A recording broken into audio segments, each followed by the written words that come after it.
नमस्कार दोस्तों, स्वागत है आप सभी का मेरी टॉप टीचर्स कोचिंग क्लासेस में। मैं आपसे शेयर कर रही हूँ आज हिंदी पेडागोजी का पार्ट 4। बहुत इम्पोर्टेंट क्वेश्चन है, प्लीज़ क्वेश्चन को लगाते रहिए। एग्ज़ाम की डेट बहुत पास आ चुकी है, तो आपको ज़्यादा से ज़्यादा क्वेश्चन करने चाहिए। मेहनत हमें करनी होगी, तभी हमें सफलता मिल सकेगी। बढ़ते हैं हम फर्स्ट क्वेश्चन की ओर। क्वेश्चन नंबर फर्स्ट है हमारा, शिक्षण का स्किनर सिद्धांत पर आधारित है। कौन से सिद्धांत पर आधारित है, हमें बताना है। ऑप्शन नंबर ए है संगति, ऑप्शन बी ऑपरेशनिज्म, ऑप्शन सी अनुकूलन, ऑप्शन डी सुदृढ़ीकरण। हमें इसका करेक्ट आंसर बताना है। इसका करेक्ट आंसर क्या होगा फ्रेंड्स? हम सभी को कोशिश करनी है, सभी मेरे साथ लगाते जाइए क्वेश्चन, देखते हैं किसके कितने बनते हैं। जिसने भी चैनल को सब्सक्राइब नहीं किया है तो प्लीज़ हमारे चैनल को सब्सक्राइब कीजिए। टॉप टीचर्स कोचिंग क्लासेस बहुत अच्छी अपॉर्चुनिटी है आपके पास, बहुत अच्छे क्वेश्चन मिलने वाले आपको। Please subscribe this channel. अब हम चलते हैं नेक्स्ट क्वेश्चन की ओर। क्वेश्चन नंबर सेकंड है हमारा, विकास की भाषा प्रयोग की क्षमता अपरिपक्व है, इसका कारण हो सकता है।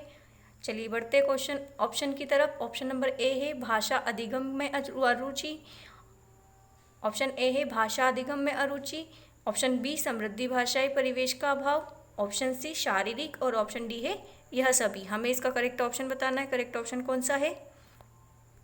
फ्रेंड्स, मैं आपको बता दूं, जो भाषा प्रयोग की क्षमता अपरिपक्व होती है उसके कारण ये तीनों हैं। भाषा अधिगम में अरुचि होती है, जिसकी रुचि कम हो भाषा अधिगम में, उसका भी एक कारण मेन है।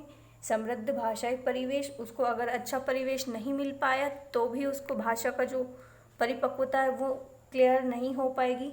जैसे कि हमने देखा है बड़े शहरों के बच्चे, बड़े शहरों के लोग के जो बच्चे होते हैं वो ज़्यादा मैच्योर होते हैं देन गरीब लोगों के बच्चों से, क्योंकि उनका भाषा का विकास इतना नहीं हो पाता है गांव के बच्चों का जितना शहर के बच्चों का हो पाता है। एक और ये कारण भी है, और एक शारीरिक कारण। इसका ऑप्शन करेक्ट होगा वो है ऑप्शन नंबर डी, यह सभी इसका करेक्ट आंसर होगा। चलिए बढ़ते हैं नेक्स्ट क्वेश्चन की ओर। क्वेश्चन नंबर थर्ड, भाषा अर्जन और भाषा अधिगम में महत्वपूर्ण अंतर है।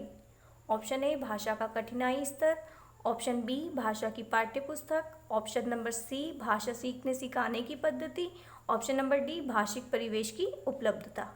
हमें गेस करना है कौन सा करेक्ट आंसर होगा। आई थिंक आप सभी ने गेस किया होगा और राइट क्वेश्चन कर भी दिया होगा। Option number C is a correct option, भाषा सीखने सिखाने की पद्धति है। चलिए बढ़ते हैं नेक्स्ट क्वेश्चन की ओर। क्वेश्चन नंबर 4, वाइगोस्की ने भाषा सीखने की प्रक्रिया में किस पर बल दिया है? ऑप्शन ए कक्षाई अभ्यासों पर, बी सामाजिक अंतःक्रिया पर, सी पाठ्य पुस्तकों पर, और डी है उचित आकलन पर। हमें करेक्ट ऑप्शन गेस करना है। करेक्ट ऑप्शन क्या है हमारा? ऑप्शन नंबर बी सामाजिक अंतःक्रिया पर। चलिए बढ़ते हैं अगले क्वेश्चन की ओर। अगला क्वेश्चन है हमारा क्वेश्चन नंबर 5, बच्चे अनुकरण से भाषा सीखते हैं, यह कथन है।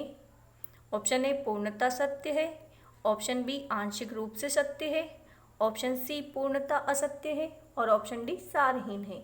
हमें इसका करेक्ट ऑप्शन बताना है। करेक्ट ऑप्शन कौन सा है?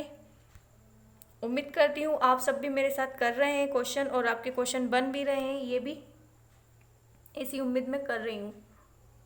ऑप्शन नंबर ए इसका करेक्ट आंसर होगा, बच्चे अनुकरण से भाषा सीखते हैं, यह कथन पूर्णतः सत्य है। चलिए बढ़ते हैं नेक्स्ट क्वेश्चन की ओर। क्वेश्चन नंबर 6, भाषा अर्जन और भाषा अधिगम में अंतर का आधार नहीं है। क्या है हमारा क्वेश्चन? भाषा अर्जन और भाषा अधिगम में अंतर का आधार नहीं है। ऑप्शन नंबर ए सांस्कृतिकता, बी कुशलता, सी स्वाभाविकता, डी सहजता। हमें इसका करेक्ट आंसर बताना है कि जो भाषा अर्जन होता है उसका अधिगम में, दोनों में क्या अंतर का आधार नहीं है, वो है ऑप्शन नंबर ए, जो सांस्कृतिकता है वो इसका अंतर का आधार नहीं है। चलिए बढ़ते हैं नेक्स्ट क्वेश्चन की ओर। फ्रेंड्स प्लीज़ क्वेश्चन बहुत अच्छी है, आपको बहुत बेनिफिट होगा इन क्वेश्चनों से, प्लीज़ चैनल को सब्सक्राइब कीजिए।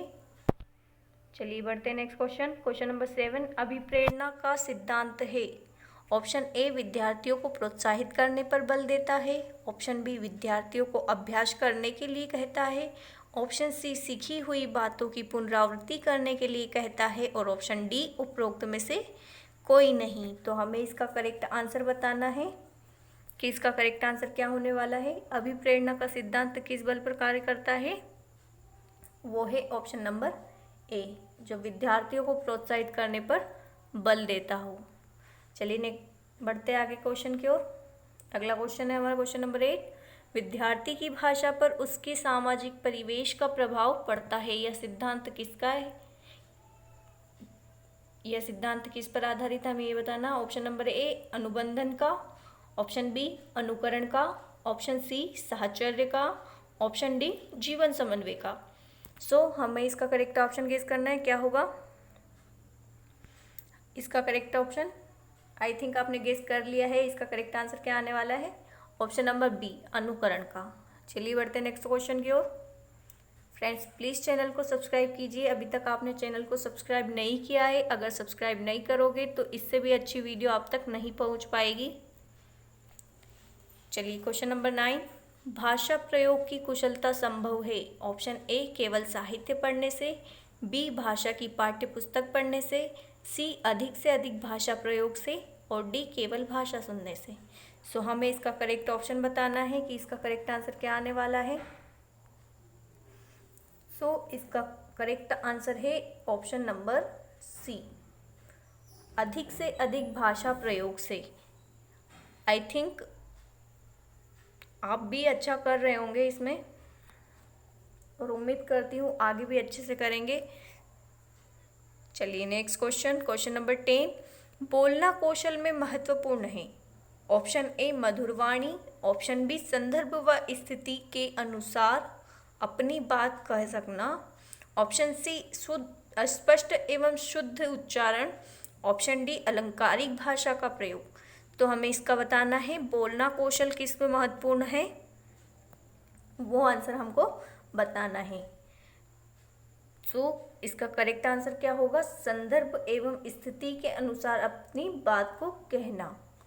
स्थिति के अनुसार जो बात कही जाती है वो सबसे अच्छा कौशल होता है। वाकई में वो बहुत ही अच्छा टैलेंट होता है, सिचुएशन के अकॉर्डिंग बात करना। चलिए बढ़ते नेक्स्ट क्वेश्चन की ओर। क्वेश्चन नंबर 11, आगमन विधि द्वारा व्याकरण पढ़ाने में कौन सा शिक्षण सूत्र कार्य करता है, ये हमें बताना है। तो बढ़ते ऑप्शन की तरफ। ऑप्शन नंबर ए मूर्त से अमूर्त की ओर, ऑप्शन नंबर बी कठिन से सरल की ओर, ऑप्शन नंबर सी ए और बी, ऑप्शन नंबर डी ज्ञात से अज्ञात की ओर। हमें इसका आगमन विधि का जो व्याकरण है उसका सूत्र बताना है। तो किस पर आधारित होता है, मूर्त से अमूर्त की ओर, कठिन से सरल की ओर। तो हमारा करेक्ट आंसर क्या हो जाएगा, ऑप्शन नंबर सी, ए और बी दोनों इसके करेक्ट आंसर है। हमारा करेक्ट आंसर होगा ऑप्शन सी। चलिए बढ़ते नेक्स्ट क्वेश्चन की ओर। हमारा अगला क्वेश्चन है क्वेश्चन नंबर 12, भाषा शिक्षण में खेल का महत्वपूर्ण स्थान है क्योंकि। ऑप्शन ए भाषा शिक्षक को कम श्रम करना पड़ता है, ऑप्शन बी खेल भाषा को विस्तार देते हैं, ऑप्शन सी खेल में आनंद आता है, ऑप्शन डी खेल में शारीरिक विकास होता है। तो हमें इसका करेक्ट आंसर बताना है कि भाषा शिक्षण में खेल का महत्वपूर्ण स्थान है, वो क्यों है वो हमें बताना है। इसका करेक्ट ऑप्शन होगा खेल भाषा को विस्तार देते हैं। क्या करते हैं, खेल भाषा को विस्तार देते हैं। चलिए बढ़ते हैं हम अगले क्वेश्चन की ओर। क्वेश्चन नंबर 13, व्याकरण बिना भाषा लगती है। बिना भाषा के व्याकरण कैसा लगता है यह हमें बताना है। ऑप्शन नंबर ए है हमारे पास कर्णप्रिय, बी कर्णकटु, सी प्रभावी, डी अति सुंदर। हमें इन चारों ऑप्शनों में से बताना है कि सही कौन सा है। आई थिंक आप लोग भी इसको गेस कर रहे होंगे कि सही आंसर कौन सा है। आपने चूज कर लिया होगा आपका ऑप्शन। अब मैं बता देती हूँ आपको करेक्ट ऑप्शन क्या है। करेक्ट ऑप्शन है ऑप्शन नंबर बी कर्णकटु। चलिए बढ़ते हैं अगले क्वेश्चन की ओर।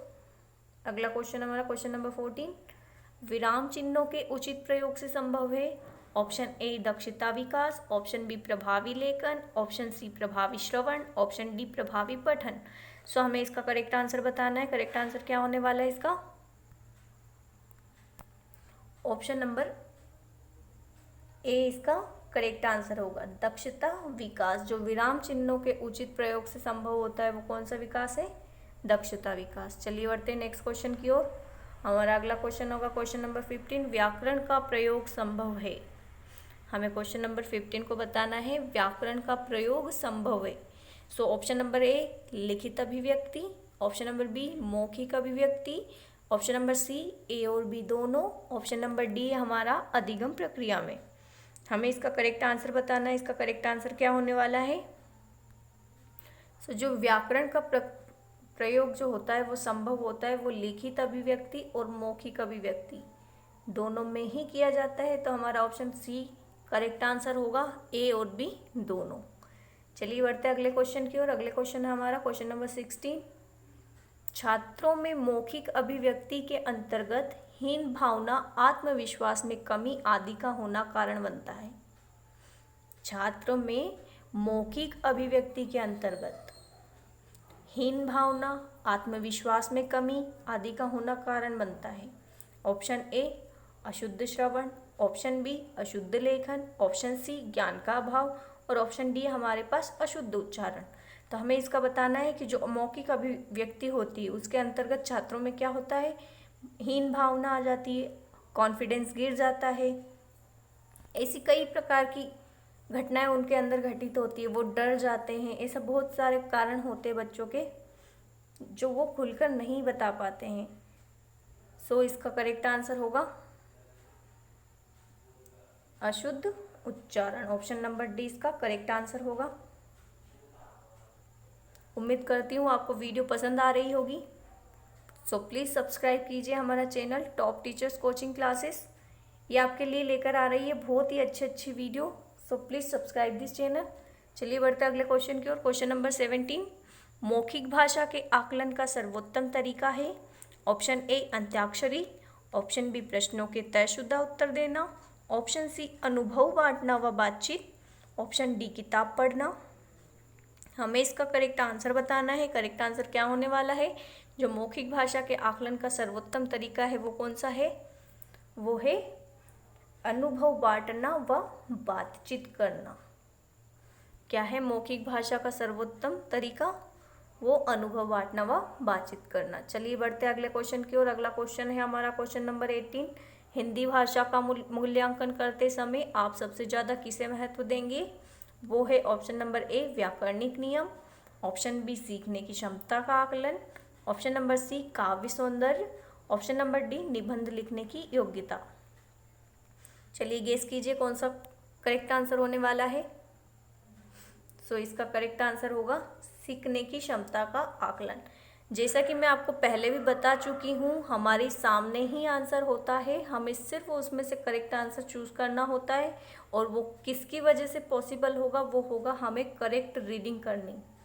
क्वेश्चन हमें अच्छे से पढ़ना है। एक बार में अगर नहीं समझ आ रहा, डबल क्वेश्चन को पढ़ो और फिर उसके ऑप्शन को देखो ताकि हम करेक्ट आंसर लगा पाए। एक्चुअल वो में हमसे क्या पूछ रहा है क्वेश्चन में, हमें वो बताना है।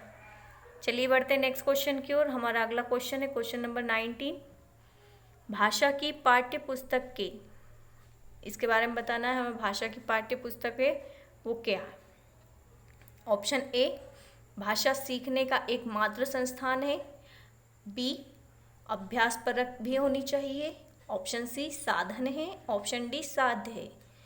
सो ये बहुत ही इम्पोर्टेंट क्वेश्चन है, वेरी वेरी इम्पोर्टेंट क्वेश्चन। इसको आप रट लीजिए बिल्कुल।